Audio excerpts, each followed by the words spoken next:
Hello, welcome this evening on the Sound Engraver stream.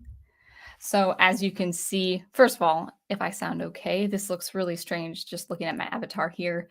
Um, and I think my mic is set up okay, but I would just love some confirmation if the sound is good. No camera tonight.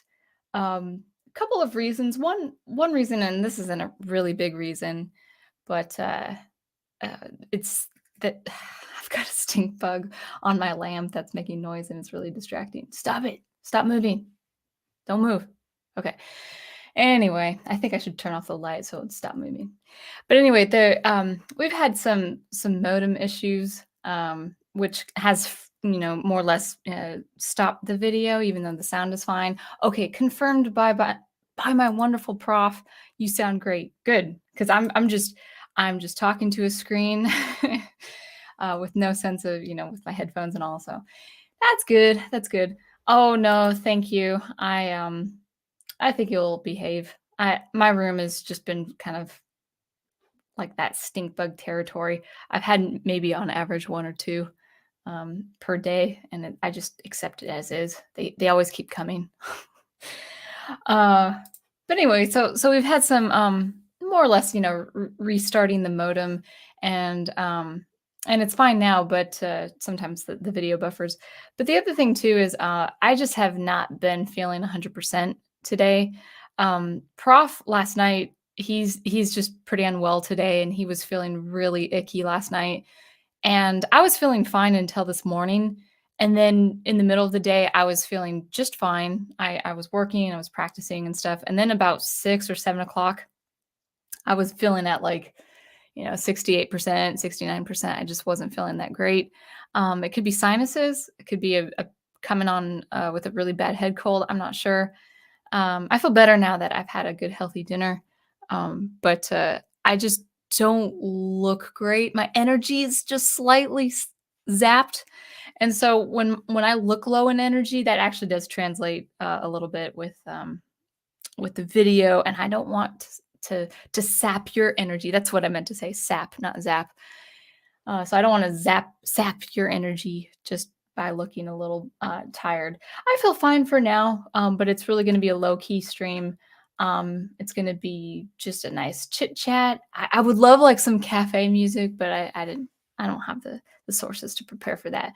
But we're just going to be talking about yet again popular art and some I would say one major trend that I have been noticing with recent projects. Now, if you don't mind, I'm going to mute myself for a second. I want to see. I'm going to turn off this light so this stink bug stops bothering me. 1 second.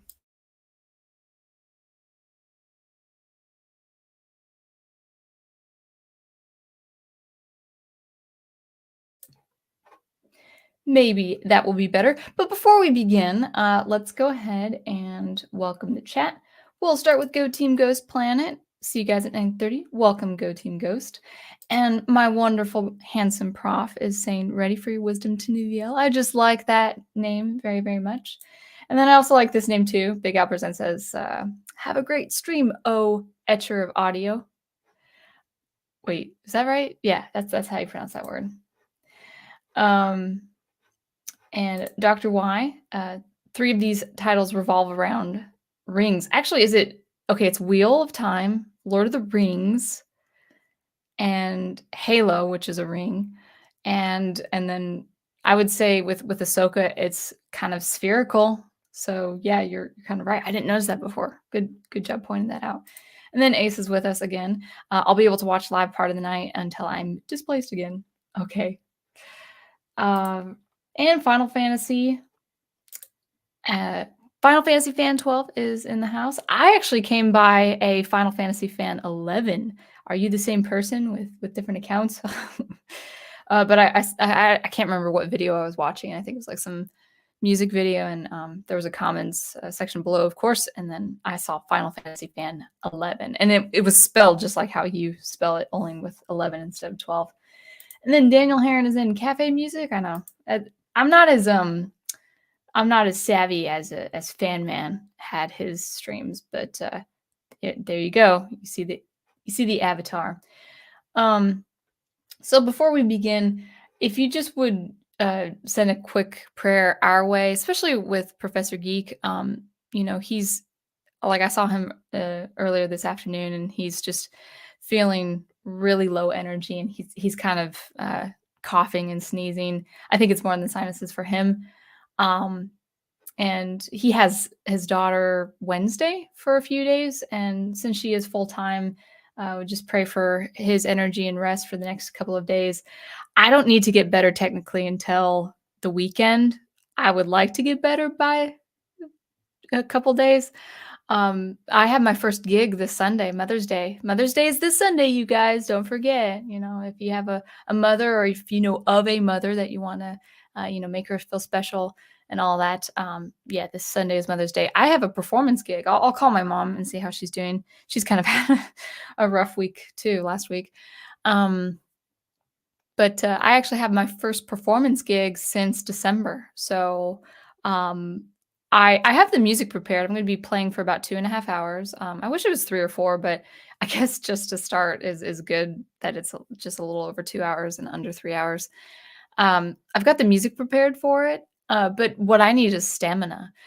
So even though I have the music ready, if I'm sick and having low energy, it's really tough to play the violin for a length of time. Today, I practiced for about 35 to 45 minutes with a couple of breaks, and I felt kind of winded afterward.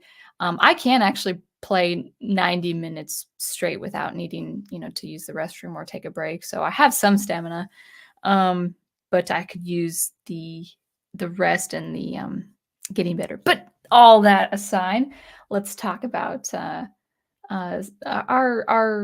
the franchises. You could see in the thumbnail, I'll probably be covering just a little bit of Halo, Wheel of Time, Rings of Power again, if it comes. These are just general speculations, and then of course Star Wars. Because I've got the hat. I always have to talk about Star Wars. Now I will say I am not a fan of Wheel of Time or Halo. Any speculation that I have regarding those franchises, any observations, have been from other fans of those stories and games. So it's just a pattern that I've definitely seen with Star Wars.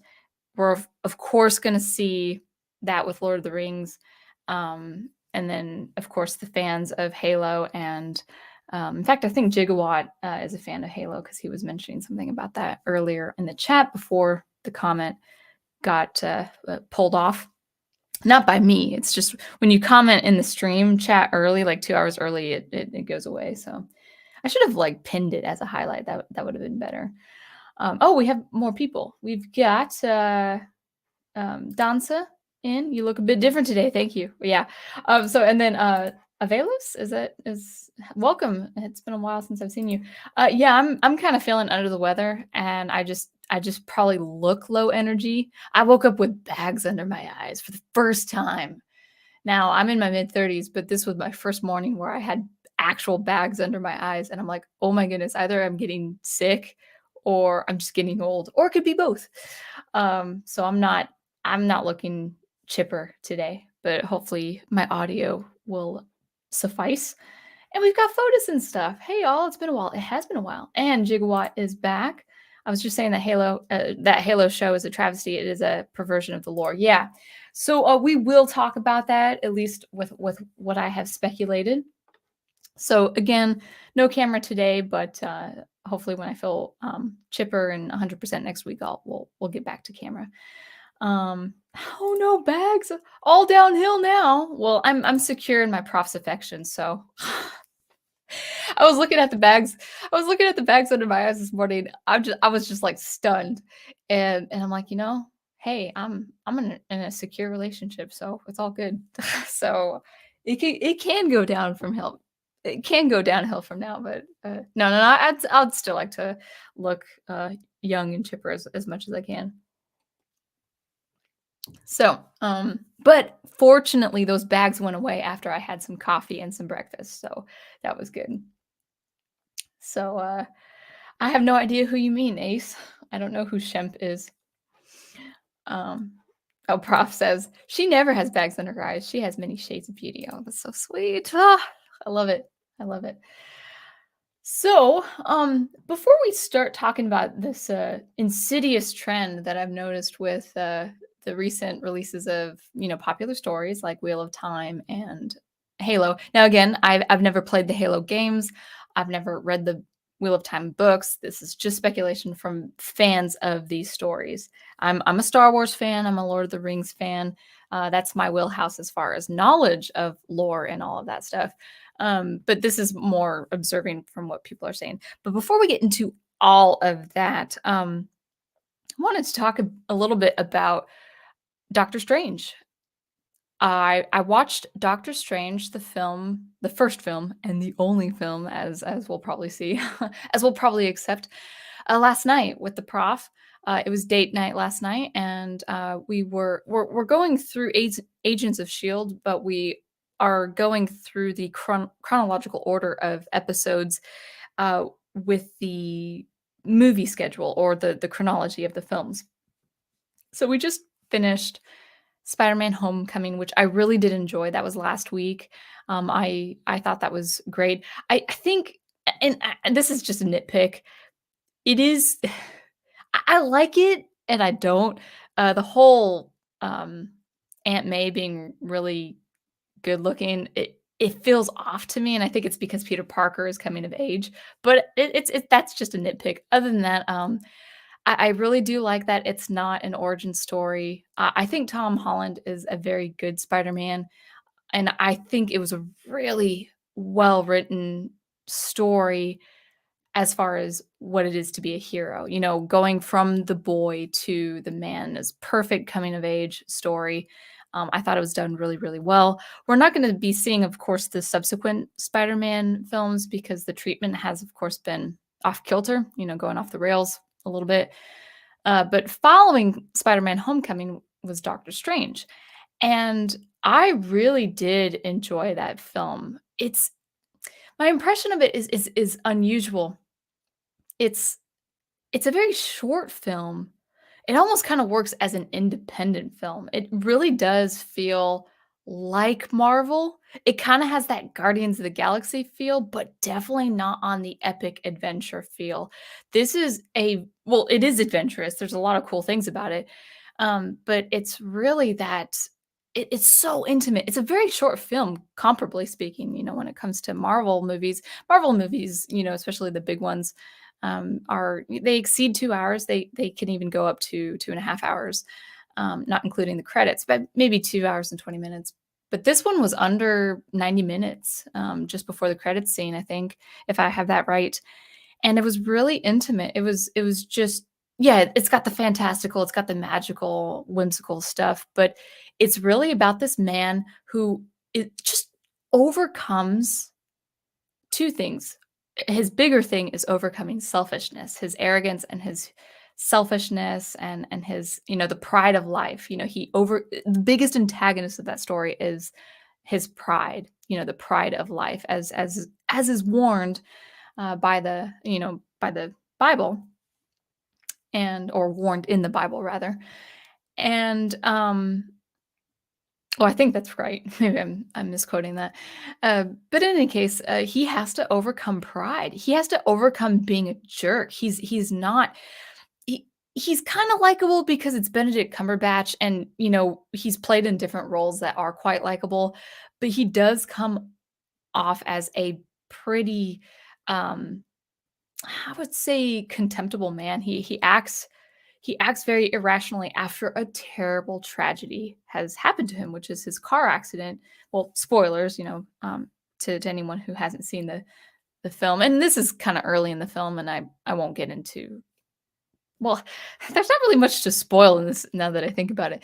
But anyway, he gets into a very severe car accident, and he has nerve damage, especially in his forearms and in his hands, and he can't be a neurosurgeon anymore. And that's his that his work is his pride and joy. And it's definitely we see his incredible wealth, the car he drives, his apartment is really nice. You always have to have a grand piano, kind of like with Tony Stark and his Avengers apartment. And I'm like, oh no, the piano's gonna be all wrecked because of all the bad guys and stuff. The piano that no one plays, the grand piano that no one plays, which is a tragedy for a musician to see. But anyway, it's to show his incredible wealth. And then he spends all of his wealth to try to get better, to try to recover this, neurological damage on his hands. And he realizes he can't until he goes to this more, mystical area in India, I think. Was it India? Somewhere in somewhere in Asia. I can't remember. But in any case, he learns this, mystical, power and abilities, and yeah, the villain's kind of cool, and then the major threat at the end is kind of cool, and people might, say, well, the villain wasn't enough, or the major bad guy, this cosmic bad guy, he's so like there's just one little scene with him at the end, and then it's done, and but it's like the story was really about Doctor Strange overcoming his pride, the pride of his life, and it's a great story for, 95, 100 minutes, telling, and I really enjoyed it. And I love his relic, the cape. I went into the film not knowing anything about Doctor Strange. I know what he looked like, but, that iconic, not cape, mantle? What's the word I'm thinking of? Uh I can't think of the word, so I'll just say cape. But anyway, I love the, like, sentient relic of his attire. It's just great. I think that was my favorite part, actually. One of my favorite Disney characters ever is the Magic Carpet, who he doesn't have a voice, he doesn't have eyes, he doesn't have a face, but he's so expressive, and that's, Doctor Strange's, cloak. That's the word I'm thinking of. That's thank you, cloak. Oops. Hi, Owen. um the cloak, I just loved that. It was the perfect relic for him. And so all in all, I really very much enjoyed that film. Now, we'll get into the chat just a little bit. But now Doctor Strange 2, I guess there's a live showing even now. I saw it in my feed. But I was listening to The Fourth Age, and it was about, just basically the second Doctor Strange film, which is being premiered this week, is really going to be about America Chavez, who is really that shouldn't even be her name. I should just call her Miss Chavez because she really does not represent America. Let's just be real with that. Um, and and they're using Doctor Strange, they're using Benedict Cumberbatch to usher her in. See, she can't have a standalone film by herself, not like Peter Parker, Like, she has to have, like, an older, well-preserved, prestigious actor to help usher her in. Because, of course, she would her own film, we know this, would not hold any water. It just would not be popular. So, they're using the second Doctor Strange as just as kind of like this ushering in this probably very, very unlikable character. I didn't see the trailer, but RJ was saying that she has kind of this. She's a 14-year-old with a lot of condensation, condescension, very condescending tone toward Doctor Strange, who is, even before he got his mystical powers, is a neurosurgeon. Okay, like, come on, like, he's in his 40s and he's a surgeon. No 14-year-old with or without powers should talk to someone of that, with that acumen like that. But in any case, that's kind of the segue getting into my main topic, why things are being replaced. Now with Marvel, it's I'm proposing with this stream, you make art, you don't replace art, and we're going to use these examples, as you see in the thumbnail. But with Marvel, Marvel is replacing its own art. It's replacing Doctor Strange with this other character. Probably Doctor Strange is being replaced also by Scarlet Witch, which, at the same time, like, she could have had her own compelling story, but she didn't. She had a very evil way of handling things, apparently, with her show WandaVision.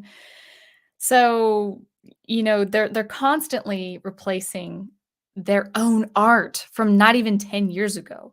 Captain America has been replaced. The idea of Steve Rogers is being replaced. Black Widow was pretty much, you know, slaughtered in her own standalone film. I didn't see it, but it's just people taking over. It's like these new characters. Before you get into the phase of new characters, you have to replace the old characters with them.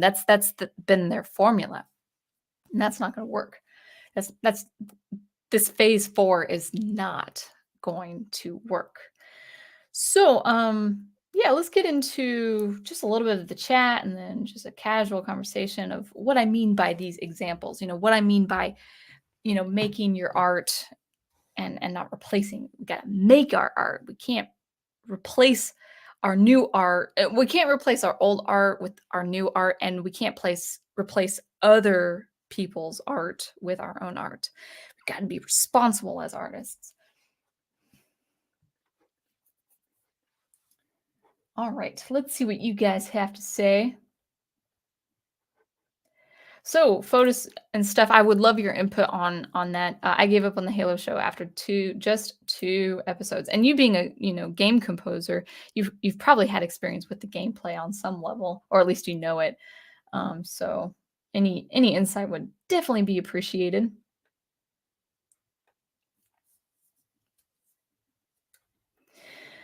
All right.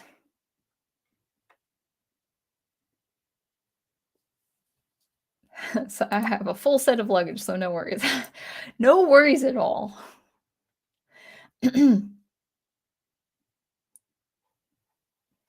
Ace says, used to not like Homecoming, but been forgiving since Far From Home and especially No Way Home. Interesting. Yeah.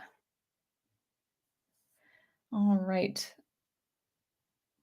Okay, this is a good point. I like that Marvel's movies, you like their short length. It makes them feel like they're comic issues. Yeah, I mean, that's kind of what I felt last night. It was short and sweet. I mean, it was 90 minutes, like 90 to 100 minutes, but it was, compared to the other Marvel films, it felt really short, but that was perfect for Doctor Strange's character because it really wasn't about the villain. It wasn't even about the stakes of the world. It was about just him overcoming his selfishness.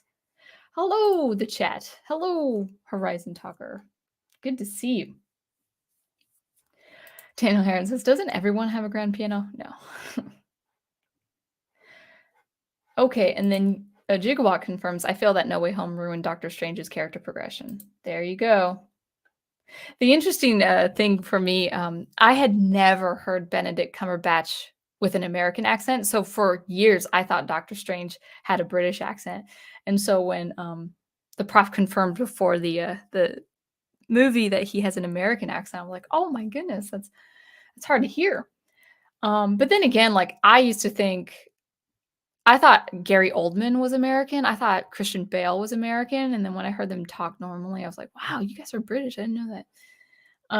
And then I think with Doctor Strange, he does sound American. His accent is really good. It's a good American accent, but he kind of when he talks a little low and fast and a little, just low in volume, you can hear not the British coming out, but you can hear the mannerisms of his speaking coming out just as, we all know Benedict Cumberbatch to sound like.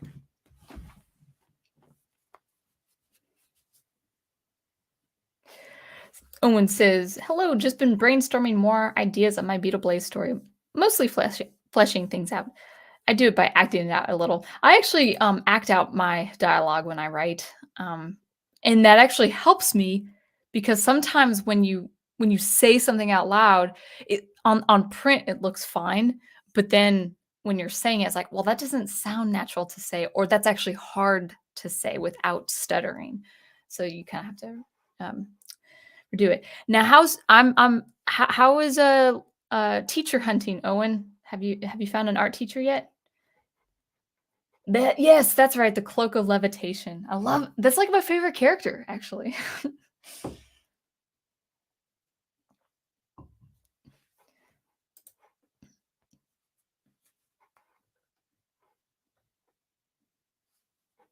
Uh, I have a grand piano preset in the Addictive Keys plugin. Does that count? Yeah, that's funny. Daniel Heron says, Sound Engraver, she's not from America. She's from a universe of women only. Yeah. Oh, is that true? Because I knew, like, I understand, like, she comes from, like, two mothers or whatever. Yeah, something crazy.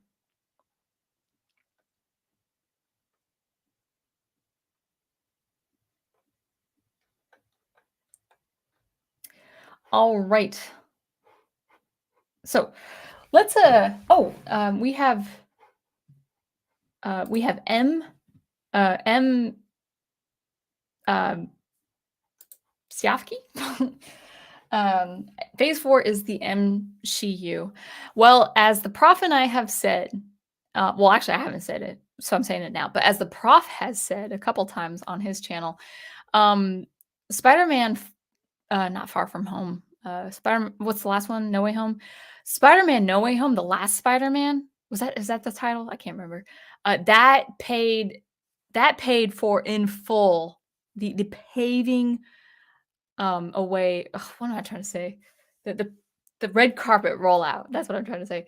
The MCU has been bought and paid for by Spider-Man No Way Home. Because it was such a popular movie, albeit people had some points of contention with the writing and character development and all that. But it doesn't matter because if you watch it, you pay for the MCU. So he's pretty blunt about that, and I support his bluntness. And I'm pretty blunt about Star Wars. We'll talk about it soon. We'll talk about Star Wars soon. But yeah, let's go ahead and just kind of casually talk about just the different recent releases as we have seen of of popular art today, in the last year or so, and then talk about this new. It's not really a new, but it's an extension of the deconstruction movement. So we all know about that. So we'll just talk about that, and then I'll get back into the chat. Let me grab a swig of water. Good. Okay, that's a good alternative. You plan on finding an art class. That's good. Yeah. Yeah, professional feedback is just really, really important to get that right because you don't want to start and I'm knowing this as a violinist and as whether it's a writer or even just a composer. If you don't have professional feedback at the start of your craftsmanship, then you can start getting bad habits real fast and not understanding, oh, this isn't really what I meant to do. And now I have to unlearn a few things. So that's good. That's good. All right. So let's talk about it. Let's talk about the recent releases. So the most recent release has been Halo, the television series. So I think it's Paramount Plus that is the stream. I don't have the stream. I don't care about really streaming anything. Um, yeah, actually, I don't. I'm just under the professor's accounts, or he added me onto his account, and we were really only watching like things like Agents of Shield and maybe Amazon movies or whatever. But whatever the case is, so this is Paramount Plus. We don't have that, and so the Halo series. So obviously, Halo isn't it Halo? Isn't Halo like a couple decades old now? Which is kind of weird to think about, but I don't know much about the franchise. I just know that it is highly beloved, that it's got some great story, it's got some great characters, some high stakes, and some basically built around yeah, it's first person shooter, but it's built around the idea of personal sacrifice and the saving of humanity. So again, any speculation or any observation that I have of the TV series treatment is only from what I've heard from fans of Halo not liking the TV series. But I think I have to pinpoint out these examples to kind of talk about this underlying trend, what's happening. So, oh man, Wolfton, welcome. Long time no see. I hope you are doing well. I know you had a recent new job a couple months ago, but hopefully you are streaming. I think I've seen some of you've done some recent streams, so that's good. That's good. So welcome. So Halo. So these fans of Halo, like true fans of the story, of the gameplay, are having incredible amount of, angst and, frustration with the TV series treatment, and I'm just gonna pinpoint just a couple examples, but this is stuff we have to just accept that Hollywood is doing, that the major players of entertainment are doing, and they're gonna continue doing this for as long as people support them and yes, yes, hate watch them.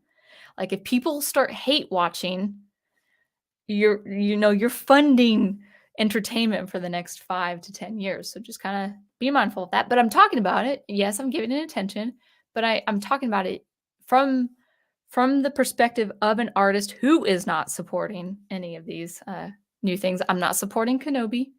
I'm not supporting the Ahsoka series, and we're gonna talk about that. We're talking about Ahsoka Tano. Of course, on my stream, we're talking about it because there's more stuff to talk about, concerning that character. But, in any case, people, entertainment industries, the major players of entertainment, you can hate watch it, you can hate play it if it's a game, that is still funding their bad art. So, going back to Halo, um, so apparently the biggest, definitely one of the biggest issues with the Halo, TV series is, Master Chief, which is a character that you play, but there are cutscenes involving his character, so he's his own person, and he's got like, I've seen excerpts of him, and he's kind of, if he were a woman, it'd be sassy. He's like, kinda like a smart aleck, but he's optimistic. He looks like he's a fun character to, be around. Um Pretty much he's among I guess the Spartan army, so he's really capable, he's very competent, and he's very strong, and he's devoted. Like, isn't that the Spartan, you know, the, I don't wanna say mantra, but isn't that their mission? That they are there excuse me, sinuses. They are there to protect humanity at all cost against a very, religious alien called the Covenant, an alien race called the Covenant that just basically want to wipe out all of humanity. And the Spartans are there to defend the human race, humans, human beings. And basically, the show not only got rid of his personality and his charisma, but they got rid of his gumption. Like, apparently he's a total coward.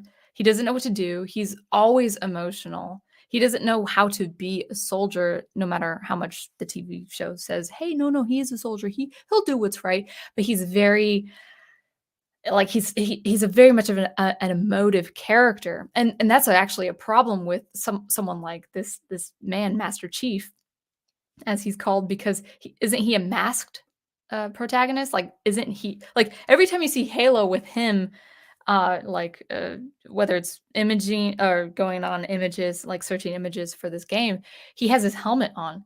So he's not really supposed to take his helmet off, especially in battle.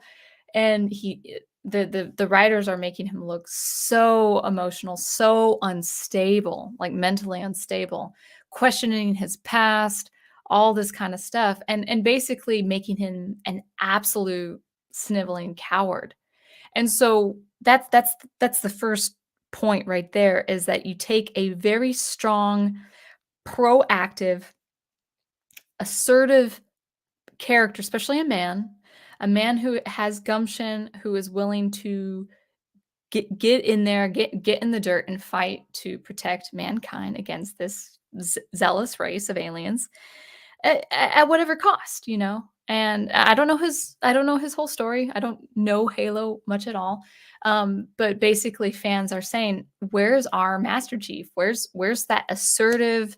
I gotta take care of business. I'm out to be a soldier. I'm out to be a very strong, competent soldier, as I was trained in." Well, you've got him emasculated, you got him a coward, you got him sickly looking, you got him, like, emotional, and you've got him pretty much, humiliated in front of other characters. So that's the first point, is whatever he is in the game, he's the exact opposite in the television show.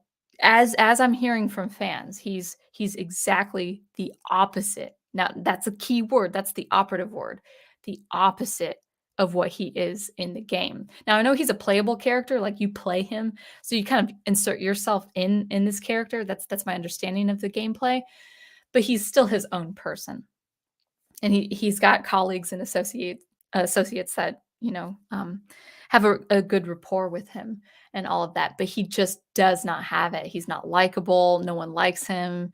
Um, so that's the first point. The second point is that the featured characters in the television show, um, basically one character, I was about to say a name of a prof's character.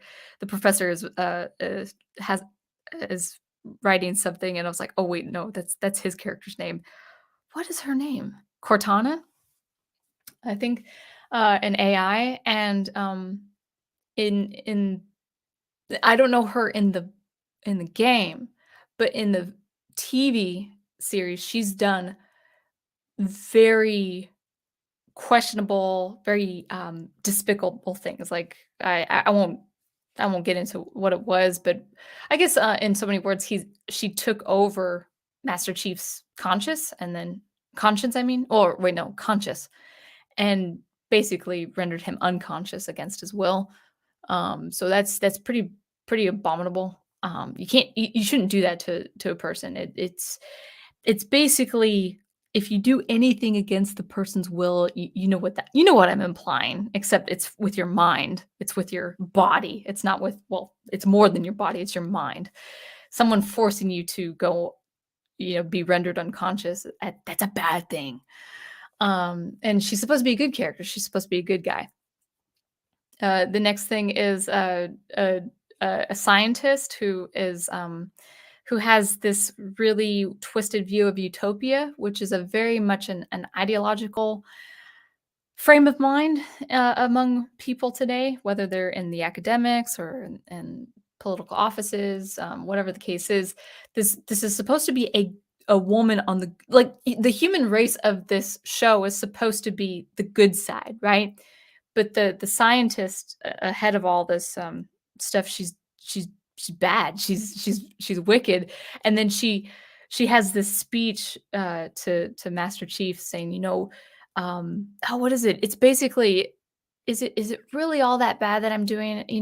You'll see the benefits in the end, which is basically, the ends justify the means. They're like, no, that's what Saruman did, with Lord of the Rings. He thought, by raising up a new breed of orcs, there was going to be uh he was going to have a position of power to better mankind. Well, no, like, you just raised a breed of orcs that are going to slaughter villagers and plunder villages. It doesn't matter how much good you can do for the world after that. That's bad. The ends never justify the means. And so this character, who's, I don't know if she's supposed to be a morally ambiguous person in the game, but or even, I don't even know if she exists in the game. I'm not sure, but she's not supposed to. She's reprehensible. It's like, her motives are really bad, and basically the fans complain. The one, I would say, the one major complaint that the fans are having is that the human race are full of human beings that are doing morally questionable things and despicable things, and they're not really people to root for. There's no redeeming aspect of the human race, of these people. They're all bad. They're all morally ambiguous. And then the zealous alien race called the Covenant, they're supposed to be so zealous in their religion that humans are inferior and they need to be wiped out. They need to be wiped out. And the TV show, according to the fans, the TV show is making them um, uh, sympathetic. Like, they're supposed to be, they look quirky, or they look like they're trying to be merciful to a human being. Against the lore, like, a human being has no favoritism among this race.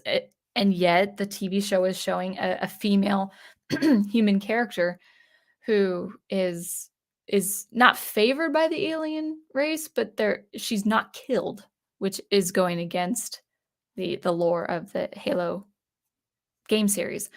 So, that's another point I wanted to make, that they're actually, whatever the case is in the gameplay, is the opposite.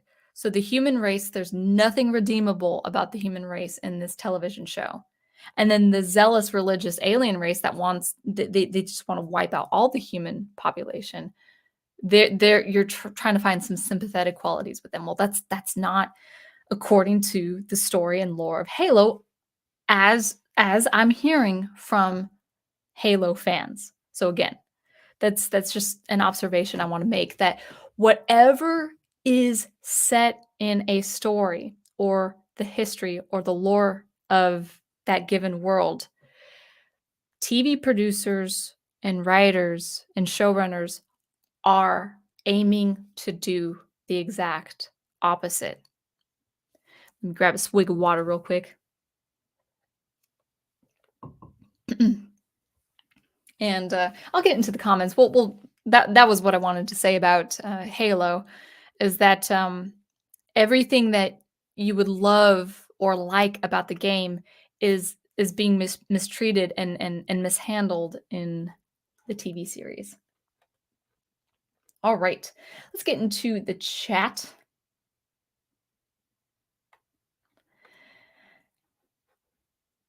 So Jikawa says they absolutely ruined Cortana. Yeah, I could see that from what I'm hearing.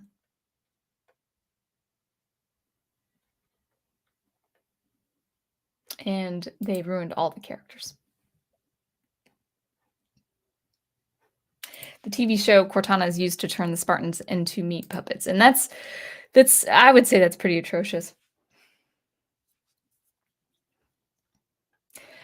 And I have no idea who Tezuka's Metropolis is, Wolf 10. um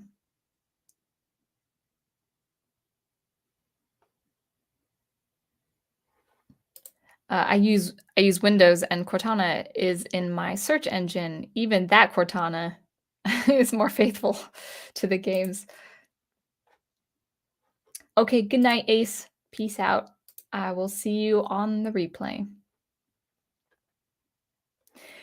So Final Fantasy says it's not only Chief, but the other Spartans, like the noble team from the Halo Reach, they never had much of a personality. Yeah, and I understand that it's just politics, that there's some infighting going on, while the existential threat should be this covenant wanting to wipe out all human race, but I don't know. You say that not one character is portrayed correctly. UNSC isn't correct. The Covenant is correct. It is terrible. And so that's kind of what we actually have to say going forward. There really should be no reason to hope for a faithful adaptation going forward. Like when people are really holding on hope to Kenobi. I have no idea why. It's not going to represent Kenobi.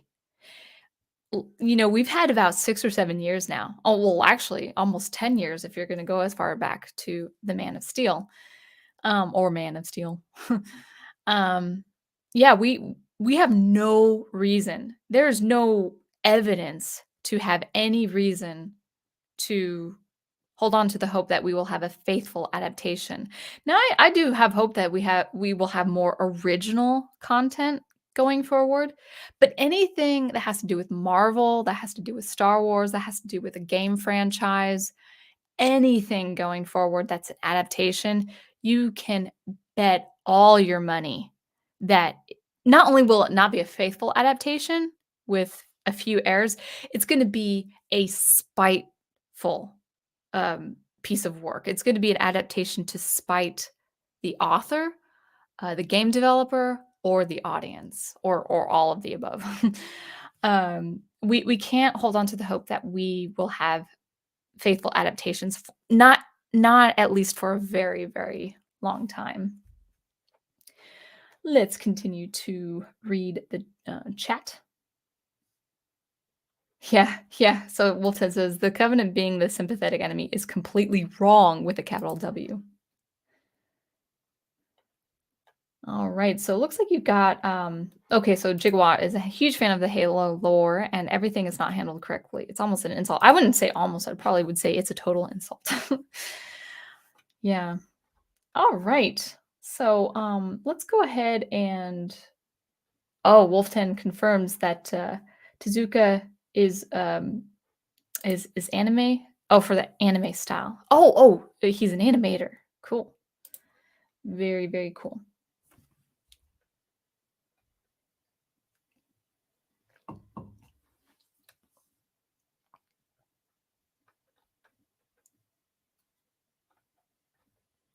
I gotta watch the He-Man movie. I watched Crawl.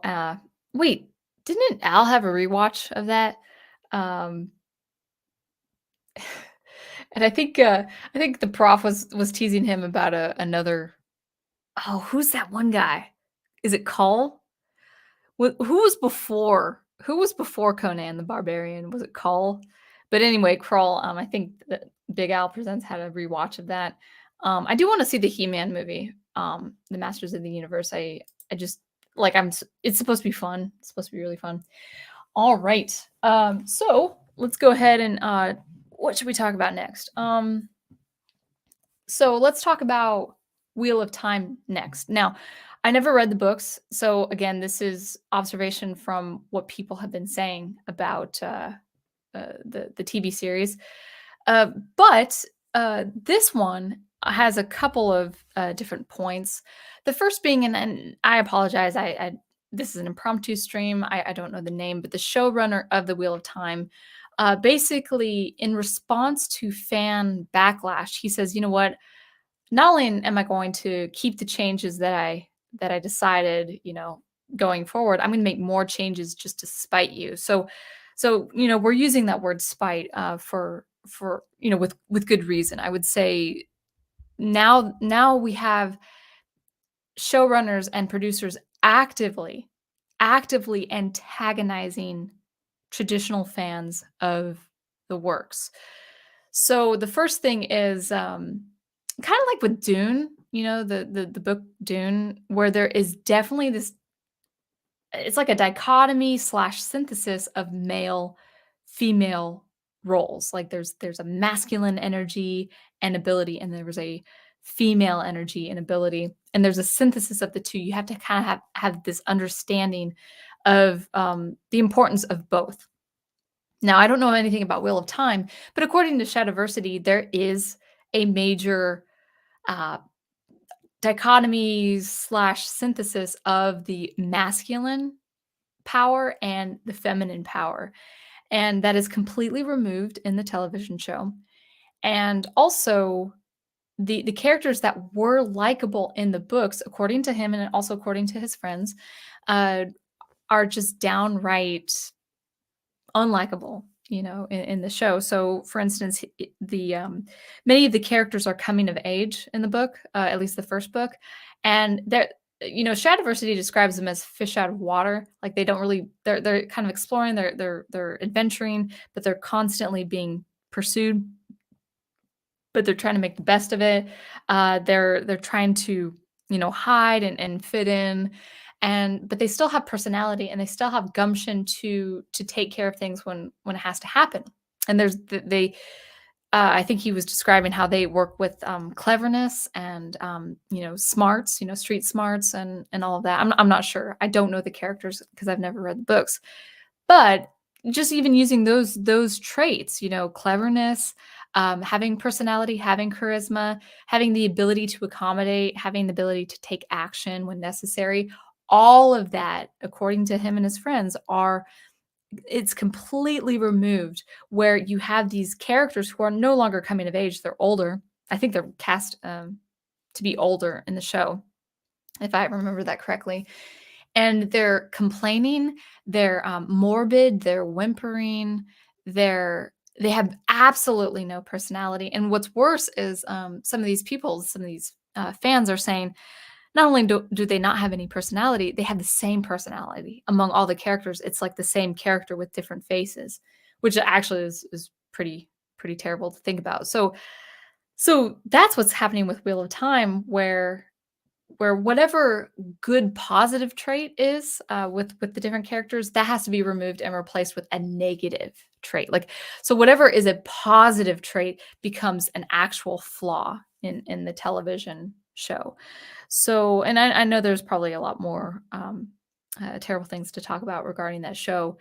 But again, the main point I want to say is that the showrunner was he's very active to spite the audience, the audience of the books and or the lovers of the books, I should say. So that is really important to think about, guys. Where let's say we're coming on to another franchise, maybe in a year or two, there's going to be this new franchise or a franchise we know that's going to be adapted somehow, and you just have to be aware that people now are actively saying, you know what, this is what the fans like, this is what the audience likes. Well, we're going to use that information and do the opposite. And if it spites them, oh well, it just they deserve it.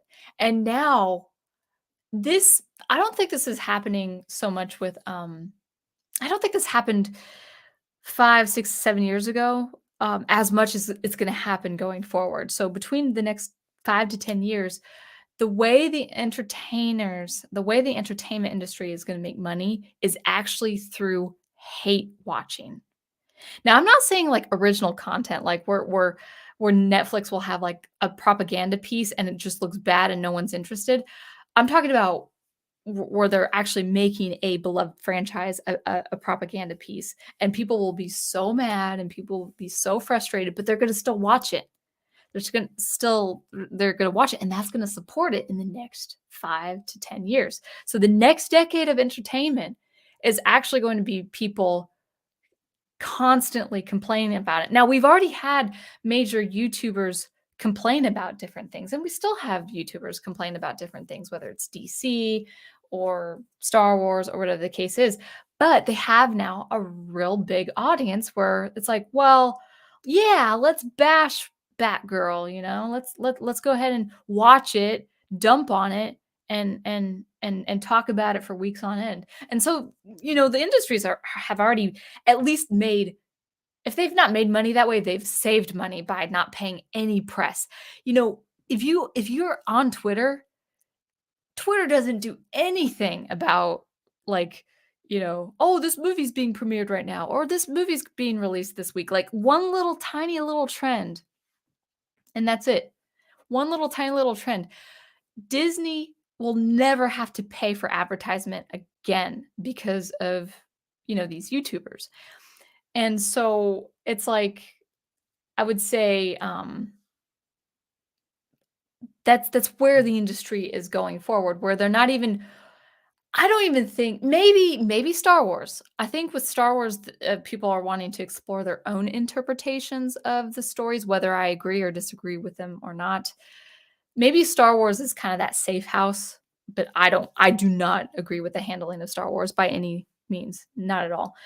But I think with other franchises, like going into the Wheel of Time, going into Halo, people are saying, nope, actually, you know what? I don't have to know a thing about Halo. Or at least I'll know enough to make people want to hate this, and I'm going to make money by producing things that people hate because they can't help themselves. It's an outrage culture. It's an outrage culture. So it's you got to be careful with something like that. And so going back to the title of this stream is, make art, don't replace it, because we are seeing things like Halo replacing the Halo games. Now, no, I want to say that carefully. Nothing is going to replace the Halo games. Whatever made Halo special to begin with, it's going to stay that way. It's going to be timeless, just like the original trilogy is timeless. No matter how far-fetched the ideas of Star Wars will continue going forward, everyone is going to love the original trilogy. Well, not everyone. It's not everyone's cup of tea, but I'm saying it will always be beloved. Even if they did a just 180 turn and did a reboot and did all the characters different and actually Ahsoka Tano's in the original trilogy or whatever, they're still gonna go back to the old original trilogy. I think so. At least people who have the attention span of that kind of long format of storytelling. One second. You guys can't see me drink my cup of water, so um so anyway, that is going back to going back to Wheel of Time. That's where we're at now. I think Wheel of Time is going to be well. Let me say that again. Say it a different way. I think Lord of the Rings, the Rings of Power, is going to be just like it was with Wheel of Time, where it's going to exist to spite Tolkien. It's going to exist to spite Tolkien's world. It's going to spite Lord of the Rings fans, Hobbit fans, Silmarillion fans. It's to exist to undo what Tolkien did and nothing else. So now I don't watch these. I don't support these. Yes, I am talking about it, but if you guys please not for morbid curiosity, not to bash it, I beg you this September when it is released, do not watch it. Don't watch it for how bad it's going to be. Don't watch it because it's only going to fuel it's only going to fuel the undoing of J.R.R. Tolkien by watching it. And it's going to be awful. It's going to be impressed upon your memory as an awful thing, you know? It's going to be like a bad taste in your mouth forever. And so I can't tell you what to do. You know, I can't legally force you to do X, Y, and Z or don't do X, Y, and Z. But I'm just saying from my heart, if you don't want to support the undoing of Tolkien, you don't watch it. You live up to some level of integrity and you just say, hey, this I'm just gonna read the books. I'm just gonna watch the Jackson trilogy. I've made it clear before. I don't like the Hobbit trilogy. I never watched that last film. I didn't care for the first two films. But The Hobbit, the story, I love. I will go back to the books. I'll go back to the Rankin Bass if I want, and all that good stuff. So that was Wheel of Time. Let's see what the chat has to say.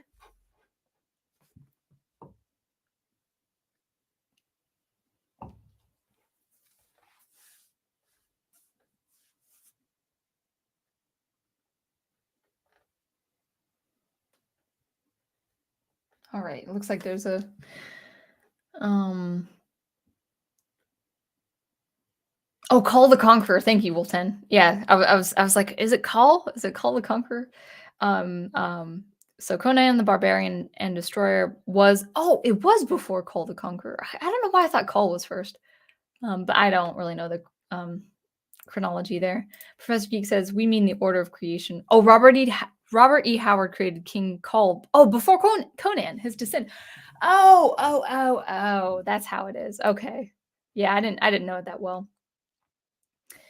Okay, glad the prof could clear that up. All right.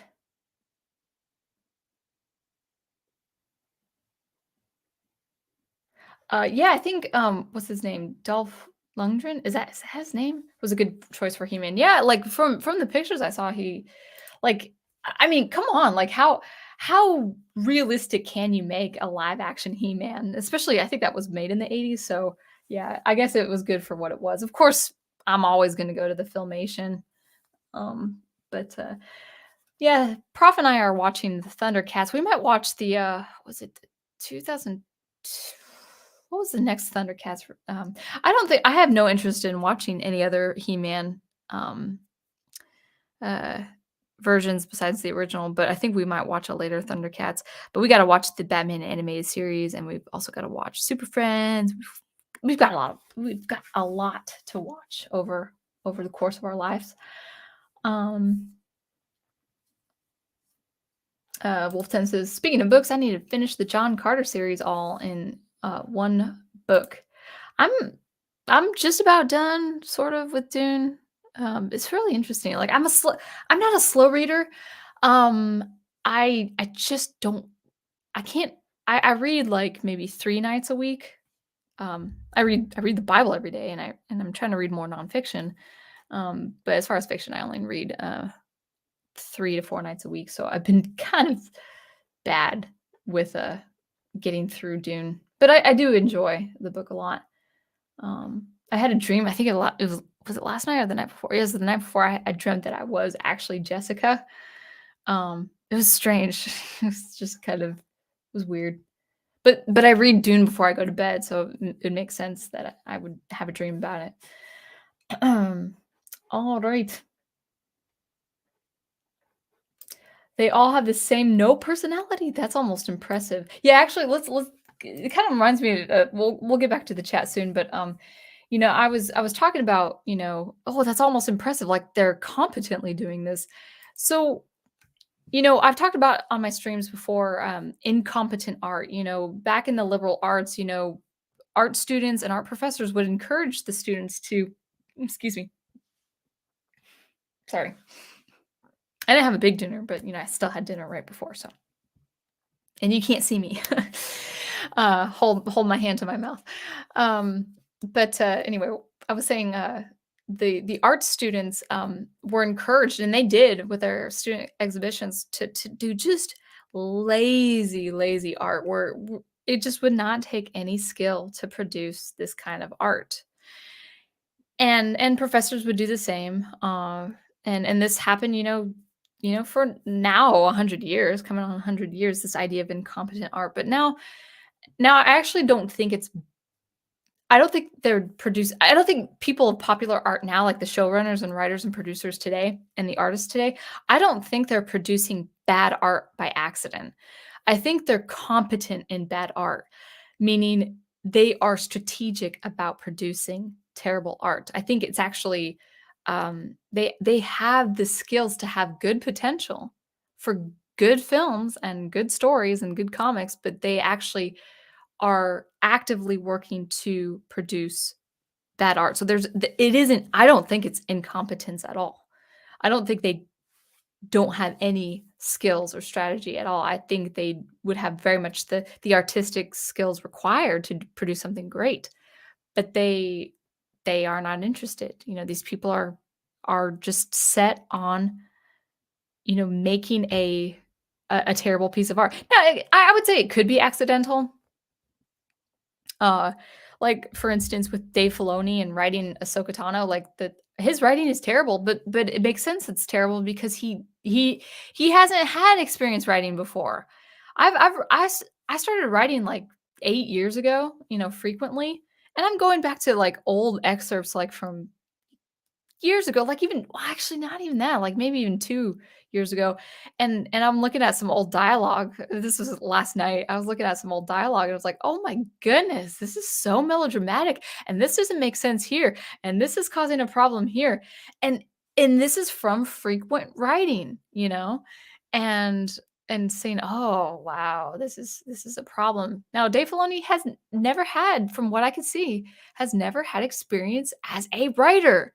Maybe a storyboard artist or a creator, like a content creator of some kind, like, creative director, that's fine. But as far as actual writing, it makes sense that his writing is bad. Now, that's an accidental thing, but I do think people who are capable of good writing or good art, they're just actively saying, "Nope, nope, I'm just gonna produce bad art because I can." Because according to Shadiversity and his friends, um, like the creative decisions of Halo, the TV series, they're making really stupid moves as characters, as plot is concerned, as all that. And it's like, well, you can't be that bad on accident. You really can't. I was a liberal arts major, guys. People did not produce bad art by accident. It was most often than not intentional. So anyway, that's my 2 cents there. All right. Yeah, of course, Gigawatt. I think that's kind of my point of the whole stream. Why are they purposely doing this? They want to replace pop culture. Exactly that. They want to replace everything that is meaningful and beloved And they don't want to replace it with anything new that is meaningful and beloved. They just want to get rid of the old stuff. They actually probably most of these artists that I'm mentioning, behind things like Halo and Rings of Power and Wheel of Time and all that, I don't believe they care if their work of art is temporal. I think it's they just want things ephemeral, I meant to say, and they don't want meaning. They don't want things that are timeless. They don't want things that stick with you generation after generation. We do have a short attention span in this generation. The prof and I, I think we were joking last night that the next generation should be called the Blip Generation, which means like people who have the attention span shorter than like a 1 second TikTok video. You know, it's like, oh my goodness. Like, he says his students don't have the capacity to get through a film. Like, a film. Like, I used to understand, like, okay, you don't have the capacity to get through a novel. Okay, that's interesting, but I guess I understand. But then, like, a 90-minute film? Come on. That's I like, I wonder what I'm gonna be like as an elderly woman, but I wonder what, like, people 20 years younger than me are gonna be like as elderly people, you know? I hope I even if my body decays, I hope I'm, like, sharp. I had most of my relatives on my especially my dad's side of the family, they never, smoked or drank or anything. Now, I did have smokers on my mom's side of the family, and unfortunately, we saw that take a toll on their body, when they were old, but my dad's side of the family, they never smoked, and they never drank, and I'm not saying like, "Oh, how dare you smoke if you are a smoker," but because of that, I had relatives live over 100 years and still be mentally alert, like, read the newspaper and stuff like that. I'm like and then walk to the mailbox, so it's just great. It's like, wow, that's so cool. So hopefully I'm like that too. All right. Owen Lister says, "At this point, I just want to watch a movie or show that isn't an excuse me, I can't speak right now. It's a show that isn't an adaptation or reboot of something like The Northman, a Viking fantasy movie." Yeah, and I think there new stuff happening, so that's good. But a lot of things that people are complaining about with the new stuff, like on Netflix, is actually strictly propaganda. But yeah, I know there are other things. Now that there was that Squid Game, which, like, kinda looked a little too brutal for me to watch. I don't like violence, I don't like a lot of action that has a lot of violence, or I don't even really know what that thing was about. So if you like that kind of dystopia all the time, I guess that's one thing, but I do want some original content that is more optimistic. Yes, that has high something that has high stakes, but, but it has something a little bit optimistic. I'm kinda tired of, like, the straight up, "Oh, this is original," but it's, like, dystopian or cynical. I don't like that either. That's not the next decade, that's today. Well, yeah, I'm actually saying, like, uh, going forward, we're not gonna see a change within the next decade until, people stop actually hate watching it too. Sad Engraver says, one bit of good news I heard today, Batwoman is canceled finally, though after 3 seasons, I'd say not sooner enough. That's good, but I've also seen good shows that have been canceled too, so I don't know if that is indicative of the actual quality of the show, but who knows? Maybe. Maybe, but at least it's not going on any longer. All right. And oh, sorry, Fotis. You missed my argument about me remaking the MK soundtrack as both replacement and preservation of it. MK. What's MK? Is that Mario Kart or something? um, Horizon Talker says Hollywood is where trends tend to die. Hopefully, now that they've taken up, monetize the haters in Hollywood, we'll stop hearing about it from everywhere else. I mean, I think they're gonna you know what though? Yeah, I think they're gonna if I'm understanding you correct, I'm a little under the weather, so I probably don't have the best capacity for comprehending right now. Um, I think people are that's what I'm talking about going forward with this next decade, like into the 2030s. I think the industry is gonna monetize hate. Like, we're already doing that with mainstream media, for goodness sake. Um, and even not even alternative media are monetizing on hate and outrage. So why would people stop that incentive for entertainment? Like, okay, well, let's produce this really like spiteful adaptation of this beloved franchise. Oh, but they're gonna hate it. Well, that's okay because we're gonna get money off of their hate. I think that's gonna be a thing. I think, well, if it's not already a thing, I think that's going to be the next, steam engine. Unfortunately, going the next locomotive going into the decade. Now, obviously, we've already had that, but I think it's just going to be more in motion as we go. All right. Now, and we'll keep talking in the chat, but the last thing I want to point out, well, you probably saw on my thumbnail the Ahsoka series, and people are like, wait a second, she's an original character, she's just extending the Star Wars universe. What is your deal, Michelle? What is your deal? Or Sound Engraver. My name is Sound Engraver. What is your deal with bringing up Ahsoka yet again? Because I don't mean to bring up her, but or let me say that again. I don't mean to bring her up, but I keep seeing things in the Star Wars news. It's like, oh my goodness, yet again. So we talked about with the Halo series that everything you love or everything that is important in the game, people are producing the opposite in the television series. Well, this is actually happening in Ahsoka, or with the character of Ahsoka Tano, except in the inverse. What do I mean? Well, in the real world, concerning Ahsoka and concerning Ahsoka's the world perspective on this character, and the fans' perspective on this character, and this kind of push. It's kind of a little bit of a propaganda concerning Ahsoka Tano in the Star Wars universe. What am I saying? Well, we've got this Star Wars convention coming up. And just for kicks, a couple days ago, I took a look at the panels, the shows, the different panels of this convention. And I do want to talk about this a little bit. My voice is giving, so I don't expect I will go too much further, but hold tight. I have the energy to talk about this. Um, but we've got the Star Wars convention coming up at the end of May. I'm not going to watch it. I'm not going to watch the stream. I'm not going to pay for it in any respect, because Disney really is being political. And I do not.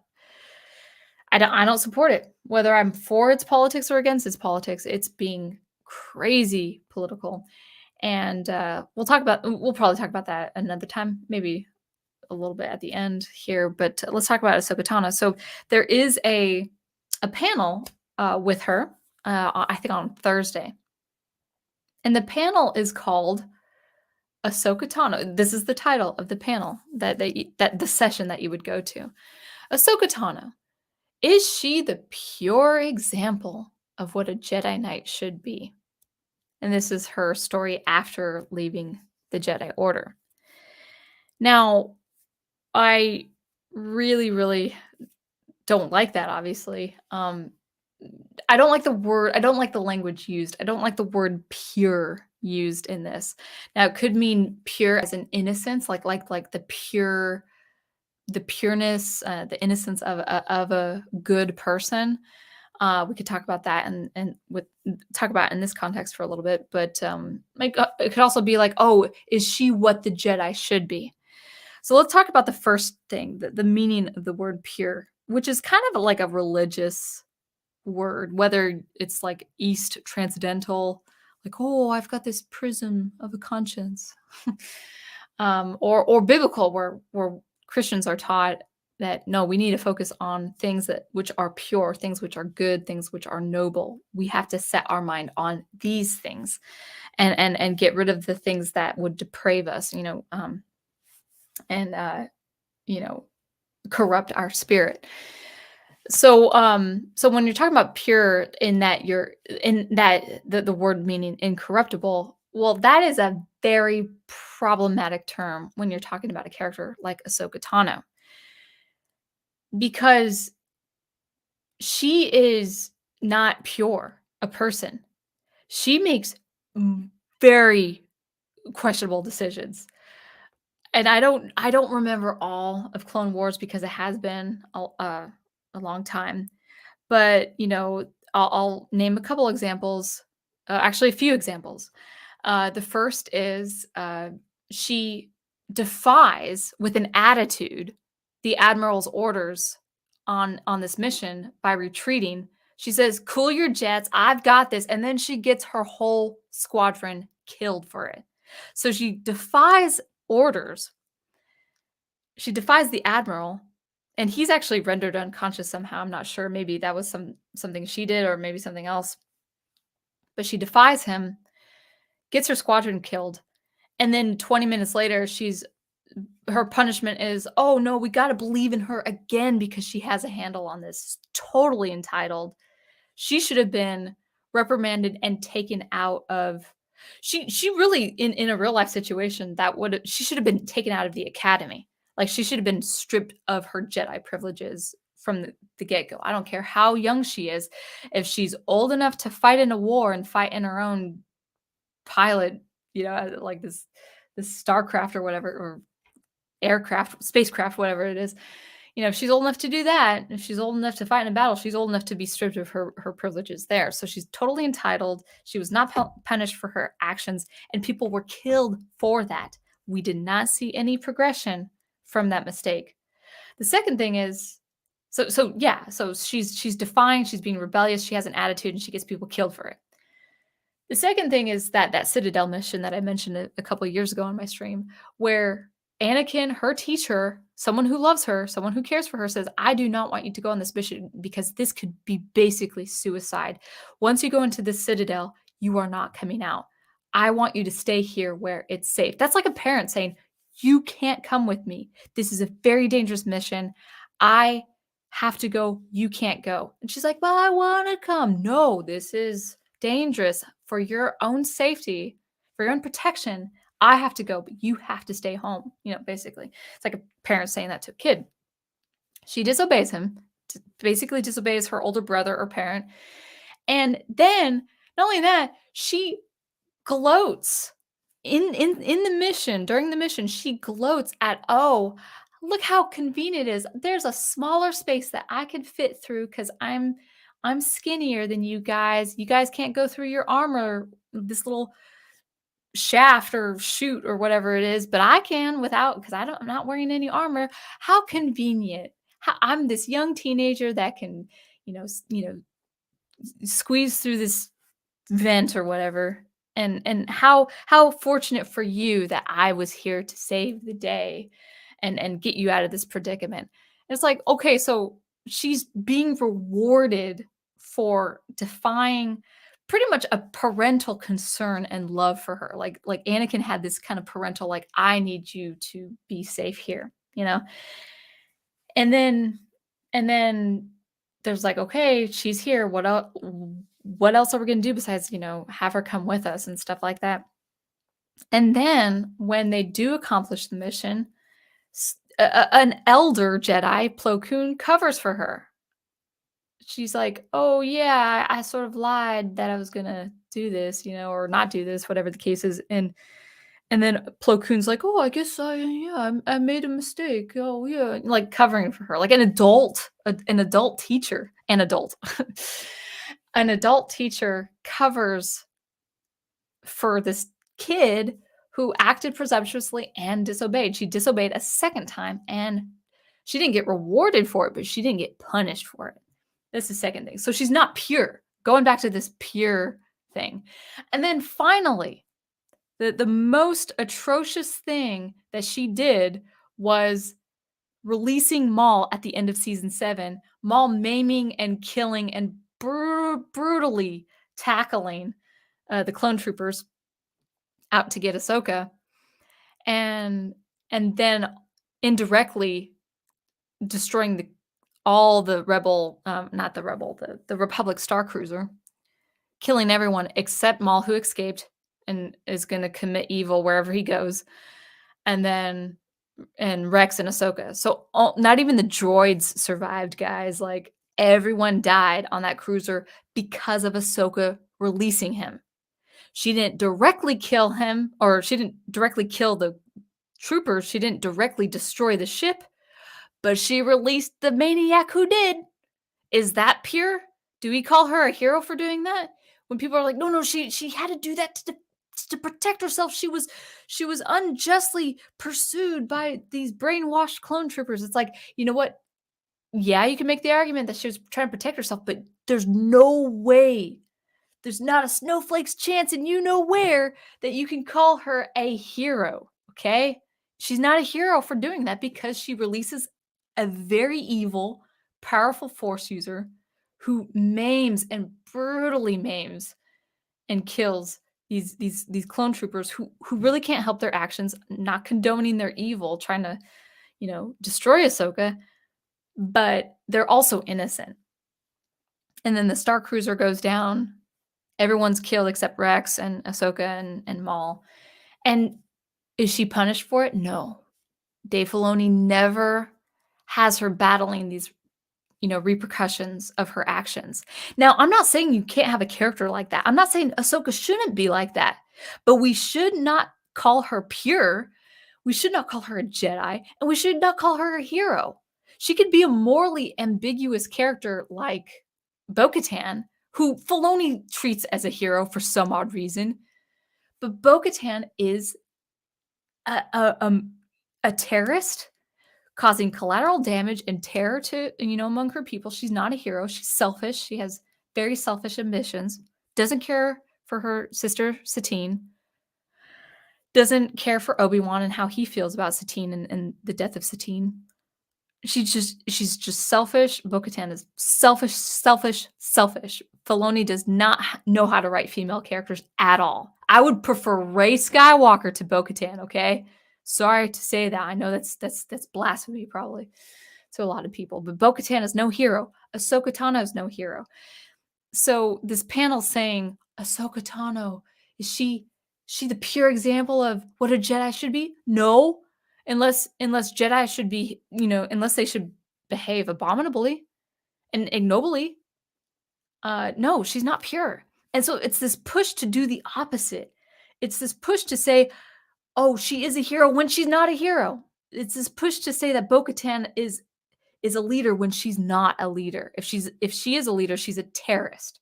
And she's that kind of leader. She's not a noble leader. She doesn't have any nobleness to her. Same with Ahsoka. And so we've got now in popular culture today where writers are actively saying the opposite of what is true. Oh, Ahsoka is a good-hearted, pure, noble hero. She's none of those things. She's none of those things. If she grows into those things, there has to be an evolution, like a development of her character. But we never see that. We never see that. We never see actual growth. You know why? Because Dave Filoni doesn't know how to write. You know why? I know that because I write and I'm in an editorial process and it's hard. Getting my writing professionally edited and questioned is wonderful. It's a wonderful progress for me, but it is boot camp. It is very hard to write. It is very hard to write with good characters, good motives, good scenes for the plot without constant reworking and revising to get that right. Filoni never had that experience with Ahsoka Tano. That's why there's no possibility of his ever developing her character. Naturally, her character is badly written because he doesn't have the experience as a writer. But that's the point I wanted to make before I keel over because I'm under the weather. But there's something about talking about Ahsoka Tano in Star Wars that I have this like false like sense of high energy, like yeah, and then I'm gonna like collapse after this. Um, but I had to make my point that with the Ahsoka series, yeah, she's an original character and she has her own extension of the Star Wars universe, but uh, it's it's at the expense of saying, well, like, oh no, she is a good hero, she is a good character when she's not. She's a morally ambiguous character being called a hero. She really is on the same now, she's all okay, I won't go this far, but it's pretty much close, the comparison, and I'm losing subscribers or or viewers by talking about Star Wars again. Um, but what was I trying to say? Um, uh, she could be almostly compared as far as moral ambiguity, she could be compared to Boba Fett. Now, she doesn't kill like Boba Fett kills for personal gain, but she makes wrong decisions that should not, reward her, you know, like, she shouldn't be called hero for the decisions that she makes. She shouldn't even be called protagonist. She does not have that hero's journey as other heroes have it. So anyway, that's all I have to say about, you know, the recent releases of these stories. Like, people are saying the opposite of what's true. You know, we're talking about like, oh, we gotta take care of this disinformation and stuff like that. It's like, yeah, how about start with looking at a mirror and saying, hey, do a true adaptation. Do a true blue. I love this franchise and I wanna do it justice kind of adaptation. Or don't do it at all. Or just don't be mad when people like me talk about it in this way. So, with that out of the way, let's go ahead and go back to the chat. And I think probably wrap up in the next 10 to 15 minutes. I thank you guys for looking at this avatar. If that is all right with you, I didn't feel like going on camera and looking sleepy and puffy eyed and puffy nosed and all of that. So let's go down here and see.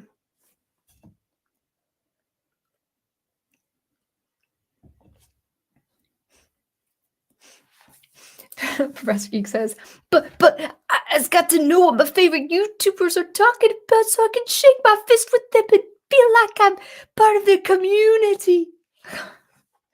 That's probably how they sound. Wise choice, Fotis. Wise choice. I also skipped the third Hobbit movie. Yeah, I watched the first two with I was not emotionally invested in those films at all. The first reason, actually, really the main reason, was I was with my mom, my sister, and my roommate in Milwaukee. My mom and my sister, my youngest sister, visited me in Milwaukee at college, and it was such a nice time, and it was such a nice visit. But it was the day before my student recital, and I had no idea if my recital was going to fly. And I had a professor who just he he made it evident, like when he was unhappy with you, he showed it, and he's such a friendly guy, but he's also like that introvert, like like he was that socially awkward professor that I don't think he ever liked me. And I had to meet him like 2 hours before the recital, hoping the sound setup was okay. And so I was watching the movie and eating really bad junk food um that night before, and I was with my roommate and I was with my family, and I just was not in the right headspace. I was like, I love being with my family, but I'm kind of nervous about tomorrow. And yeah, so I actually never I barely remember what The Hobbit is, but I'll never go back.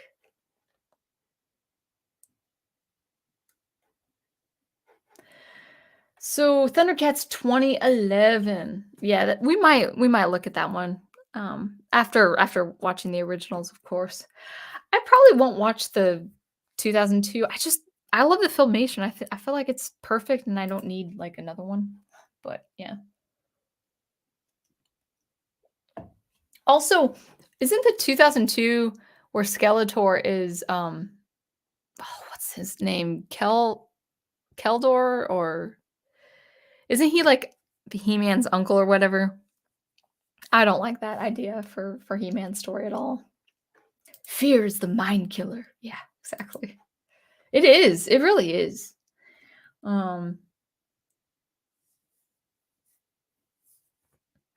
Every time food is mentioned with you, I keep imagining you raiding the Pross refrigerator. I always ask first. That is for sure. And I have my own fridge too. But no, I made a nice dinner. It was what was it? It was a very simple dinner. It was like a chicken burrito or whatever. With all sorts of good vegetables. Super Friends was the Owen Lister. Super Friends was a very odd show. It's basically DC characters in the Hanna-Barbera sci-fi setting, which I love Hanna-Barbera. I remember one episode that involved a traveling space circus.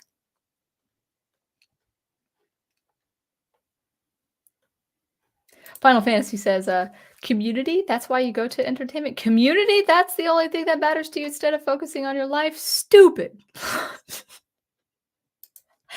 Listen, Final Fantasy fan 12, like you'd be surprised. It's like I have never needed that like validation, even if no one in the whole world loved Star Wars and I liked it, I would be happy with just being the only Star Wars fan. I'm into retro gaming. No one has to like the games that I play. Um, I couldn't care less if like, oh, Donkey Kong, what a stupid game. I'm like, fine, you think it's stupid. I'm still gonna play it. I love it. Final Fantasy. Oh yeah. Well, you should have the more like cerebral JRPGs or whatever. Like the ones that aren't as well known. Like that's my snide voice. It's like I love Final Fantasy 4, 5, and 6. And maybe 7, and maybe 8, and maybe 9, and maybe 10. I don't know if I'm and on Chrono Trigger, I gotta play Actually, that will be my next game after Final Fantasy 6. I love it. And if no one else liked it, oh well, I'd still play it. Like I don't need to be a part of a community in order to enjoy playing that game or any of those games. And I think that's where Star Wars fandom is really.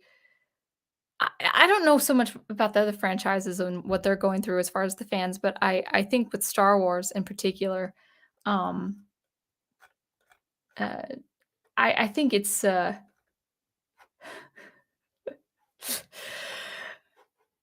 I would try to say. I'm looking at T Moz because I watch Shadiversity and his friends from Night's Watch. So it's kind of fun that there's an account called T Moz there. Oz is great. Anyway, what was I saying? What was I saying? Oh yeah, I don't need to be a part of a community to enjoy a game or a film. Like if let's say no one except me and the professor loved Filmation's He-Man. Like let's say everyone who loved He-Man just like died off the face of the earth and there was no community. I'd be sad that they would perish, but I couldn't care less if the prof and I were the only two people in the whole world loving that show. So, yeah, I don't get the whole community thing. Like it's well, the other thing too is, Prof is Catholic. I'm a Protestant. I have my church. He has his parish. I go to his parish on Saturdays. He comes to my church on Sundays, and we've got community that way. So even though we're so introverted at our church, we not so much the Catholics, but the Protestants. They just like, oh, how are you guys? And then I'm all like going getting coffee, and then my poor prof, he is so introverted, and I'm like, I gotta run back and salvage the conversation because we're also nocturnal. So like, it's not that I don't want to talk to people at church. We're so tired on Sunday morning because we go to mass Saturday evening, and then we do work, and then we hang out, and then Sunday morning, we're just like getting up and like at like 9:30 or whatever, going to church. Separate apartments, by the way. Like we're Christian, so we're neighbors, but we don't share the same apartment. Let's see. Horizon Talker says Filoni also has the hallmarks of a writer who hasn't spent a whole A lot of time outside of the industry. Oh, that's true too. He doesn't understand how people interact outside the office or studio settings. Right on there. As if almost he's kind of like George Lucas in that he has people who say yes to him all the time. Am I right? Horizon also says, also there are many artists in every medium who think they're innovating by tearing down existing standards. I mean, oh my gosh, that's a trope. That's like 100-year trope now. They think the standards themselves are bad for art. No, standards exist for keeping it objectively good. They want chaos. Chaos is timeless. Yeah, probably. That's probably what they think. Don't have the capacity to get through a film? That is incredibly sad. Yeah, what was that Western that we saw, Prof, on Easter? John Wayne, Dean Martin. Re I don't wanna say it wrong because I think I have the wrong title in my head, but anyway, we saw a John Wayne Western, and it's a very slow-paced film, wonderfully done, beautifully executed. Oh, there were so many good visuals about that film.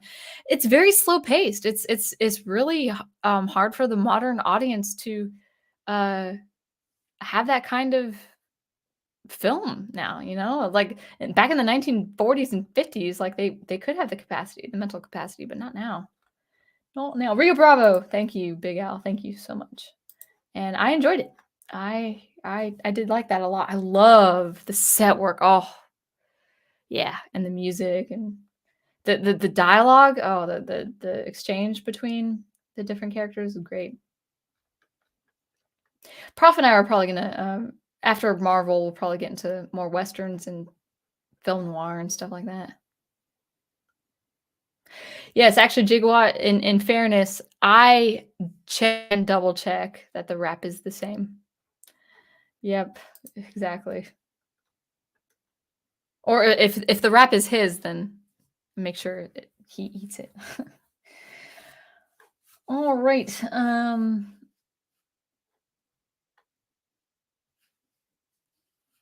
Wolf's Head makes kind of a sobering point. I don't want to see these people old with all that gunk all over them, piercings, tats, pinky blue hairs. Oh, I'm sure they'll grace the silver head when they're elderly, right?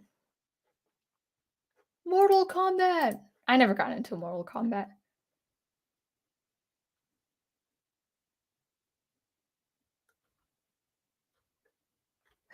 Did I say that, Wolf 10? Sound Engraver says. Yeah, actually, it's kind of true. It is kind of true. She's the arch nemesis of good writing. Let's just say that Ahsoka Tano is the arch nemesis of good writing. Like if she existed in the real world, I wouldn't want to like be her enemy. I'm not saying that, but I would just like approach her gently and say, "Hey, listen, you've got some daddy issues, and you actually really haven't gone over your growth spurt, and you haven't gone over your growing pains because we didn't see your growing pains. You did bad stuff as a young kid, and then Filoni's like, oh hey, you're older now. You're more mature now."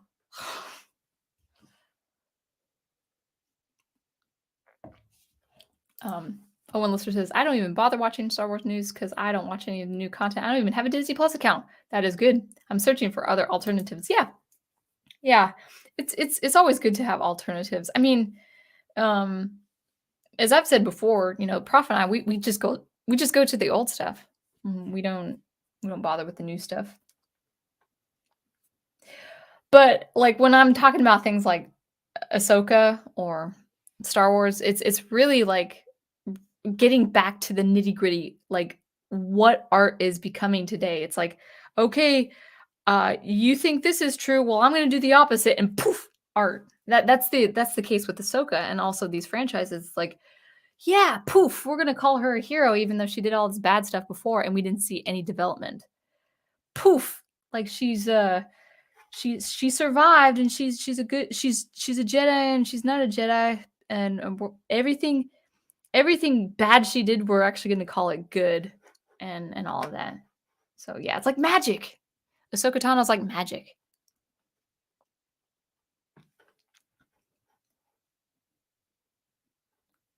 Um, hey man, you're probably better for it.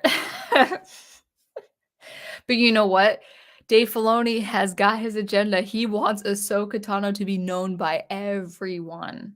That's why she's getting her series. And that's why, guys, that's why they're gonna reboot the originals and she's gonna be in the originals. Her absence will be justified now.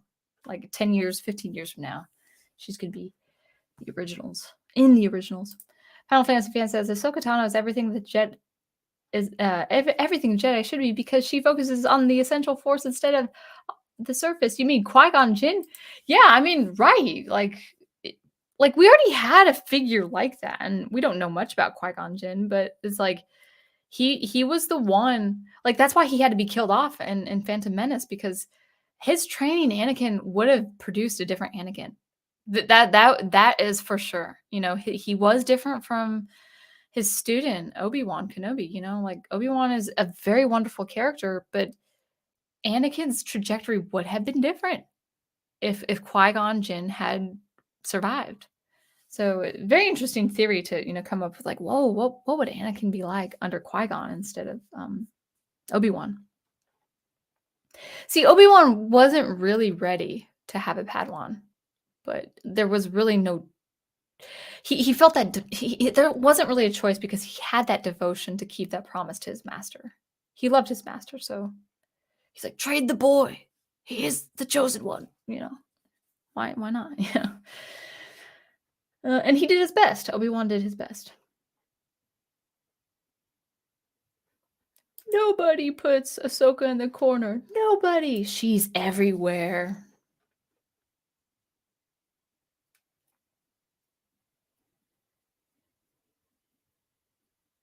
What a superpower that'd be. Ooh. Well, actually, that kind of sounds like being a Christian, actually. I have been recently watching an obscure 90s superhero show called Nightman, whose superpower is that he can sense evil. Yeah, I think that's just being a Christian.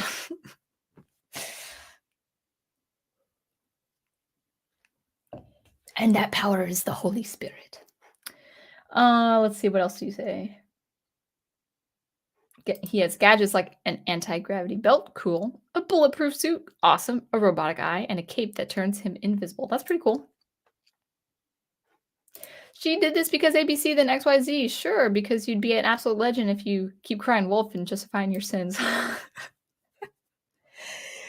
That's kind of what happened. Kind of what happened. Ahsoka is no hero.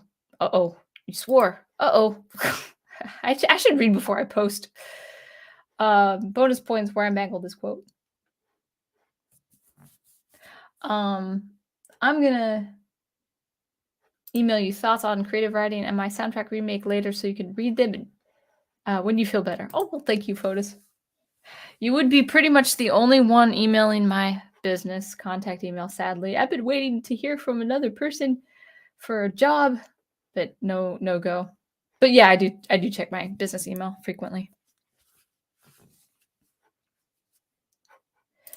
It's hard to you're correct. It's hard to write good characters and story. I'm struggling myself and not very talented writer. Drawing and writing is what I want to get better at. Yeah, I mean, like you kind of, I don't know. I mean, unless you're comfortable with doing a 50-year endeavor, embarking on a 50-year journey, you really can't be a master. Okay, I got to say this carefully because I could be wrong. There are some people who can write and can produce art, visual art. But if you have to prioritize one thing, you got to choose one thing over another. Because writing is its own instrument you practice. Like I'm kind of finding that with even composition and playing violin. It's like I play violin enough to get performance gigs and to stay on top, but like I will not be a virtuoso like I wanted to be as a kid because now composition has taken over. If I had to give it, like I would hate that this would be an option, but if I was given a circumstance where I had to choose composing or violin playing, I love my violin. Well, I have a cheap violin, but I love my violin playing. I love playing violin so much. But if I had to choose one or above the other, I would choose composing. I do see my uh, self more as a composer and getting my mastering down, like mastering my levels of my levels like a game, get mastering my skills as a composer even more. I think I don't know if I'll plateau as a violinist, but I definitely won't be like world class as I thought I would be. I want to be world class in the sense of electronic music composition. And so something has to give. And with writing, I mean, I'm juggling with my music. Music actually does come first, even before writing, even though writing is crazy important to me. But yeah, I don't know. Like, if you're comfortable, Owen, to embark on a 30, 40, 50-year journey to master both of them, then that is good. But do prepare yourself that you will not be a master at either for a very, very long time. It's kind of like choosing a sport or a musical instrument. Like, you really can't be a pro football player and a pro trumpet player. You have to give up one. I know that's a hard truth for a lot of people to accept. No, you can do anything and everything and be great at all of it. But speaking from someone who has mastered something like the violin and close to mastering something like music composition, working on that still. um, it you do have to prioritize. You really either have to be an athlete or a musician. Now people say, "Well, no, writing and visual art are two different art mediums," and that's true. That is true, but they do take very different sets of skills, even though it's related to art. So I just want to go with it like a degree of caution for you, Owen, that if you want to master both, just know that it's going to take like 20, 30, 40 years to do that. If you want your stories out sooner than that, you have to think about hiring one or the other. And oh my goodness, I'll give you an example, a real life, real world example. Oh my goodness. Okay, so uh, I follow on Twitter Dave Wise, who composed violin. Gosh, thinking of my violin right now. Who composed the Donkey Kong soundtracks? He's composed for other major uh, Nintendo games as well. And he has a business partner called Kev Bayless, who's actually the not cartoon, I'm sorry, the animation designer for characters like Diddy Kong. And so they've produced this new comic. And man, the music that accompanies the comic is really good, and the visual art of that comic is really good. It's like Teenage Mutant Ninja Turtles, but with it's gonna be like that. I don't know. I haven't seen these characters yet, but it's gonna be kind of like that 80s retro, but really good art, really good animation. But it's with salamanders, you know. It's with action superhero, not superhero, but they're action packed, you know, adventures with these salamander commando characters. And it looks great. The art looks great and the music is wonderful. But oh my goodness, I've purchased 2 issues now. And I hope David Wise or Kev Bayless is not listening to me right now on the stream. And I want to say this encouragingly, even if they were. The writing, they need to hire a writer. The writing lacks. The music is awesome and the art, the visual art is awesome because Kev Bayless is a great visual artist and Dave Wise is a great composer, wonderful composer. But they're writing the dialogue and the characters. They need it. They either need to write it out and hire a professional editor, or they need to hire an actual writer because the writing has lacked big time. So that's what I would say to you, Owen, or to anyone doing the visual art media is to consider, okay, what do I want to do? Do I want to write my story and get masterful at writing and then hire a visual artist? And RJ from the Fourth Age, that's what he did. He wrote his comic and then he's hired an illustrator and a colorist or an inker or whatever they're called. And he's hired 2 people. He's hired 2 to 3 people, you know, with his comic, you know, and it's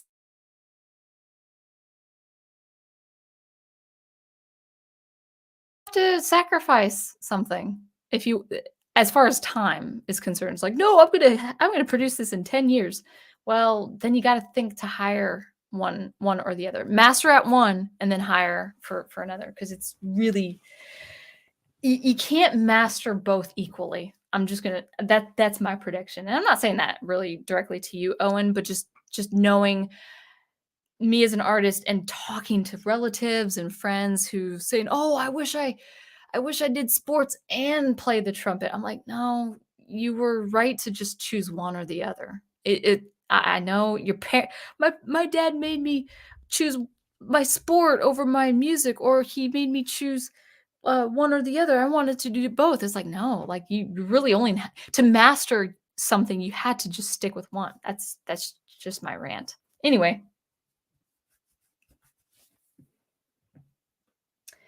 okay, so said there's something about streaming that really boosts up my energy. Thanks, guys, for being a part of that. Um,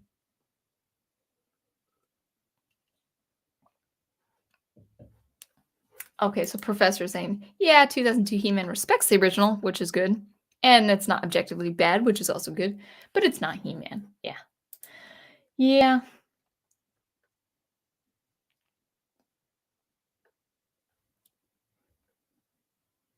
Oh, are you the real Oz?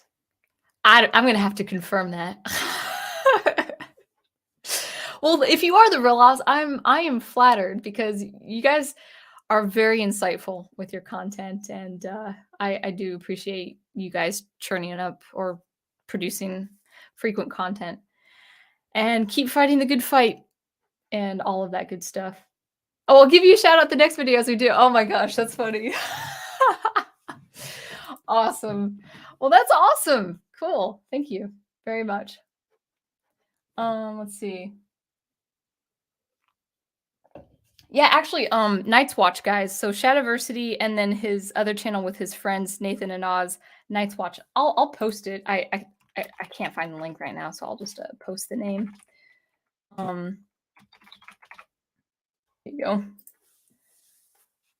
And actually, Team Oz, if you're still there, I'll just oh, wait. Let me add you as a moderator if I can. Just be respectful. I am Christian. No foul language. Actually, huh. Oh, let me see if I did that right. Let me see if I. No, not you. Let's see. There. Okay, Timaz, with a clean mouth, because I am a Christian lady. But I added you as a moderator if you wanted to put your channels on my chat there. Feel free to do it. Yeah, I really do appreciate Shadiversity and Shad and Nathan and Oz with their insight on, just what creativity should be and what art should be. And once I'm done with Dune, I'm going to probably read, as far as nonfiction is concerned, I'll probably read David Stewart's fantasy trilogy. But I am interested in reading Shad Brooks, his books.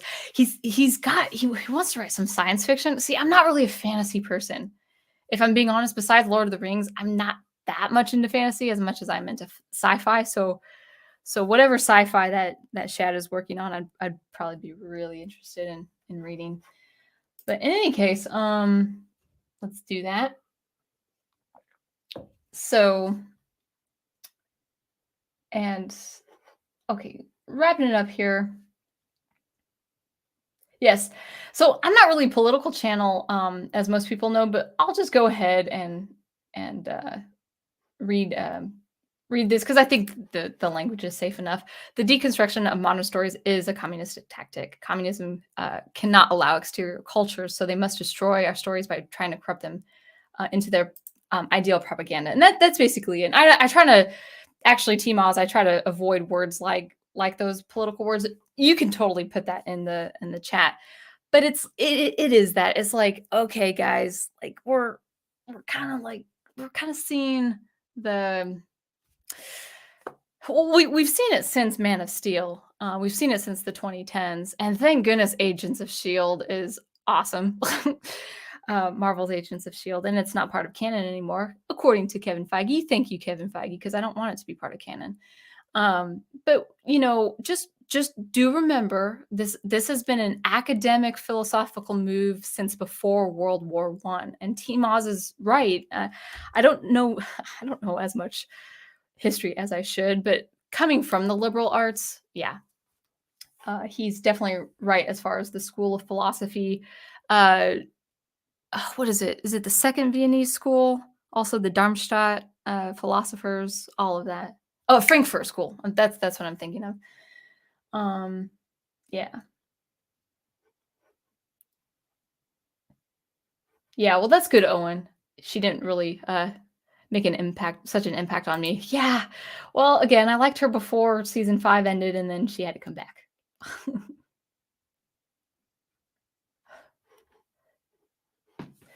Yes. Awesome. Yeah. So yes, I have a wonderful Catholic beau, T-Moz. Yes, I know that you, Nathan and Shad are Mormon. And I've heard your Catholic jokes, so be careful. But I'm Protestant, so yeah. But yeah, I love your content. It's just wonderful. All right, guys. Oh yeah, let's post one more thing, and then we'll wrap it up here, and I'll tell you what I'm say. My reasoning why I want to get better at both is I like having control over my own story. True. Even though I probably won't be a pro at both, I just want to make art for people to enjoy. And you know what? At the end of the day, that's the best thing you can do. Even if it's for something like self-enrichment, I teach a 65-year-old woman the violin, and she's been 5 years with me, and she doesn't really plan on being professional. She just loves it so much. Sometimes I'm actually, because of that, I'm easier on her than I'm on with my other students, because like, get better. But she just loves the violin. It's her joy of the day, it gets her through the day. And I want to teach her violin in a way that keeps that joy going. So if you produce art just for your own enjoyment and the enjoyment of others, that is all well and good too. Alrighty. So speaking of which, what's on the dock for my channel? Now, Prof is feeling ill. He is feeling under the weather. We're planning on continuing his Catholic Bible Geek book study on the Return of the King tomorrow. So Catholic Bible Geek. I'm not posting links. Sorry, guys. I'm just posting channel names. Catholic Bible Geek. So just kind of be on the lookout for a study tomorrow, but he was feeling mighty low when I saw him this afternoon. I hope he feels better after a good night's sleep tonight. So it is the plan that we have Return of the King tomorrow. Gosh, what time is it? Is it 9 p.m.? Yeah, I think it's 9 p.m. Eastern time. So be on the lookout for that. Okay, good. So Professor Geek, aka Catholic Bible Geek, I should be okay for the study tomorrow night. That's good. Hey, I didn't think I was going to make it for the stream, but somehow I got my energy again, which is good because I teach a lot of students Wednesday night.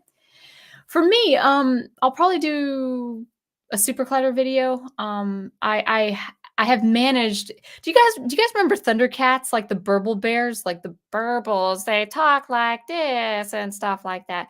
Well, I managed to actually make that kind of sound effect in SuperCollider with my FM synthesis live processing. So I might just do an example of that. Even if I don't get that sound, I'm going to show people that they can actually record live FM without my voice input. Like you can hear my voice now with and then on it's kind of hard to explain, but anyway, just SuperCollider with FM synthesis. More composing. I need to get back to Big Al's very happy about having a study. Poor Big Al. Thank you for being a trooper today. We were feeling pretty low that Prof couldn't see you today. He was feeling just extra low last night, and I'm like, oh my gosh, I don't know if he's gonna make it tomorrow. And I'm feeling sick too now, so pray for me, guys, because I do have a Sunday violin performance. What was I gonna say? Anyway, SuperCollider, Probably Friday. I will try to get back into video game analysis. I have the Donkey Kong boss fights and the final boss fight, like the big baddies and the boss fights. I have an analysis for that. I've got the video for it. Um, it doesn't get a lot of views, and it's a lot of work to produce that video. So I've been like, if I get to it, I'll get to it. But I'd like to get to it. So anyway, and then Big Al always catch his reviews and rambles on his channel, as you can see on his chat, on the chat. Big Al presents. He is our perpetual dose of sunshine in this very cynical, dark world, and of course, best friends with Professor Geek as well. um, and yeah, and for you guys, of course, all the great streams and contents that you are providing, go check out Night's Watch if you want some very entertaining insight on popular art and writing and all of that good stuff. They are a fun group to watch. They're very entertaining. But anyway, oops. Thank you guys so much for watching. I think we're going to end it here. And until I see you next, keep producing, preserving, and promoting the good art you love. And I'll catch you later. Thanks again.